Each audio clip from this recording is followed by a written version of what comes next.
నమస్తే అండి అందరికీ.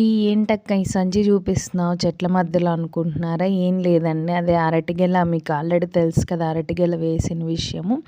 సో అది జనాలకు కనిపించకుండా అలా కట్టారనమాట మా ఆయన. సో అదైతే కొద్దిగా పక్వానికి వచ్చింది, కానీ మా ఆయనకైతే చెట్టు మీదే మాగాలంట. నేను అదే చెప్తున్నా, ఈ మధ్య జనాలు ఏం బతకనియట్లేదు, నీ వరకు వచ్చే ప్రాప్తం ఉందో లేదో అంటే, లేదు మా ఆయన చెట్టు మీదే మగ్గాలి అంటున్నాడు. సో మందారాలు చూసారా ఎన్ని మొగ్గలు వేసాయో. ఇంకొక అరటిగెల ఉందండి, బట్ అది ఇంకా లేతదనమాట, ఇంకొక ప్లాంట్కి వచ్చింది. సో ఇంకా మల్లెపూలు, గుండు మల్లెలు అయితే ఆగిపోయాయి కాయడము. ఇవి చూసారా గులాబీలు, ఒక ఫ్లవర్ బుక్కే లాగా ఉందన్నమాట. మొత్తం ఇవన్నీ ఇడిగితే ఎంత అందంగా ఉంటుంది కదా విచ్చుకుంటే. ఒక బుక్కే టైప్ అనుకోండి, ఇంకా కట్ చేస్తే సేమ్ బుక్కే లాగే ఉంటుంది.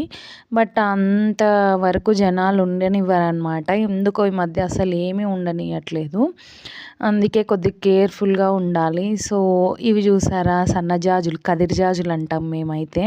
మంచి స్మెల్ అనమాట ఇంటి ముందు. ఇవి ఇప్పుడే అనమాట సీజన్. గుండు మల్లెలు కొద్దిగా తగ్గిన తర్వాత ఇవి వస్తాయి. నాకెందుకో ఆ పూలు పీకి తలలో పెట్టుకోవడం కన్నా అలా చెట్టు కుంచి కొద్దిగా ఆ ఇల్లు నాకు అలా దూరం నుంచి చూస్తుంటే, మా ఇల్లు ఆ ఫ్లవర్స్ ఎందుకో కడుపు నిండిపోతుందండి.